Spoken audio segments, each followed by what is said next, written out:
জাহিদ ভাই ওনার ব্যক্তিগত ফান্ড থেকে ইনশাআল্লাহ যতটুকু সম্ভব এখানে সহযোগিতা করার সেটা উনি করবেন। আসসালামু আলাইকুম ওয়া রাহমাতুল্লাহি ওয়া বারাকাতুহু। বাংলাদেশ কমিউনিটির যিনি সেক্রেটারি মহোদয় আমাদের জাহিদুল ইসলাম ভাই, উনি আমাদেরকে পাঠিয়েছেন আমাদের মানল আদায় বাংলাদেশি ভাইরা যেভাবে ক্ষতিগ্রস্ত হয়েছে আপনারা দেখতে পাচ্ছেন, আগুনের দাবানলে প্রত্যেকটা জিনিস পুড়ে ছাই হয়ে গিয়েছে। জাহিদ ভাই ওনার ব্যক্তিগত ফান্ড থেকে ইনশাআল্লাহ যতটুকু সম্ভব এখানে সহযোগিতা করার সেটা উনি করবেন। এবং আপনারা অনেকে জানেন উনি একাধারে জাহিদ ইসলাম ফাউন্ডেশন উনি চেয়ারম্যান।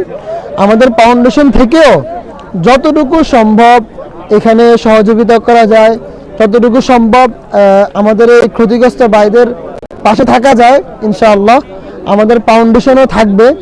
আপনারা হয়তোবা ক্যামেরা দেখতে পাচ্ছেন, এটা একটা মসজিদ। এই মসজিদে আমরা নামাজ পড়েছি। এই মসজিদটাও পুরো একেবারে সব শেষ হয়ে গিয়েছে।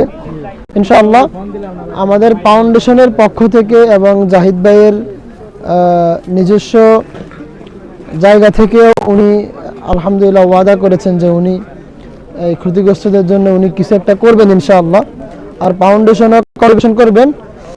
আপনারা জেনে খুশি হবেন মসজিদের সামনে যে পাকা জায়গাটা, এই জায়গাটাও কিন্তু জাহিদ ভাইয়ের অর্থায়নে হয়েছে এই পাকা জায়গাটা।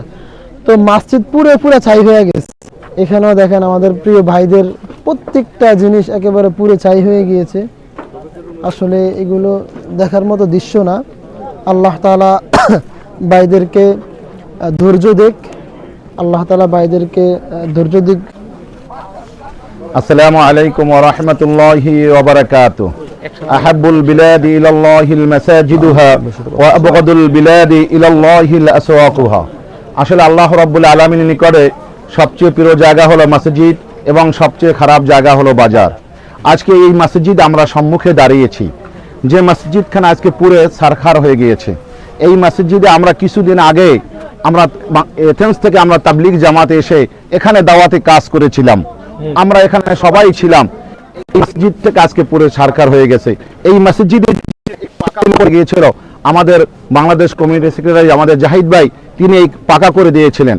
আজকে আমি এথেন্সের গার্মেন্টস যারা রয়েছেন, ব্যবসায়ী যারা রয়েছেন, আমি সবাইকে আকুল আবেদন করব এবং বলতে চাচ্ছি যে এই মসজিদখানা আমাদের খুব দ্রুত আমাদের নির্মাণ করা দরকার।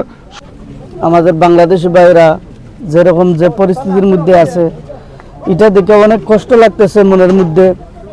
কারণ একজনের বিপদে আমরা আরেকজন আগেই আসতাম। এই জন্য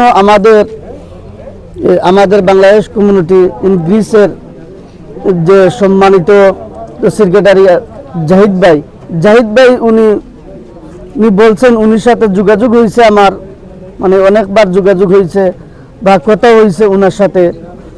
কারণ উনি বলছেন যে ক্ষয়ক্ষতি হয়েছে এইগুলার সবগুলার মাধ্যমে দিয়া উনি সহযোগিতা করবেন ইনশাআল্লাহ, এটা বলছেন। বিশেষ করে আমাদের এই যে মসজিদটা, এখানে দিনের কাজ করা হতো এবং তাবলীগের কাজ করা হতো। এখানে আমরা যারা আছি অনেক কষ্ট করে নামাজ পড়তাম। আপনারা দেখতেই পাচ্ছেন এই মসজিদটা কিন্তু পুরো একদম সারকার হয়ে গেছে।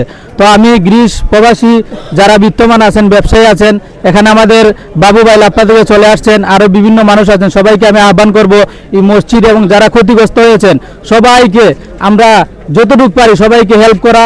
আর আমরা বিশেষ করে আমাদের অধিকার, আজকে আমরা এই প্রবাসে থাকতেছি, এই দেশে আসছি, আমরা আরও সংঘবদ্ধ হব, আমাদের অধিকার নিয়ে কথা বলবো, যাতে করে এখানের মেয়র এবং যারা বাংলাদেশের এখানে প্রতিনিধি আছেন সবাই যেন আমাদের ভালো ব্যবস্থা করেন এবং আমাদের যে অধিকার থাকার বাসস্থান, যেই রকম দরকার সুবিধা আমাদেরকে এই দেশের মালিকরা দেয়, এই বিষয়ে আমি ক্ষুধার্ত আহ্বান জানাবো আমাদের গ্রিসের সেক্রেটারি জাহিদ ভাই এবং যারা বাংলাদেশের প্রতিনিধি আছেন।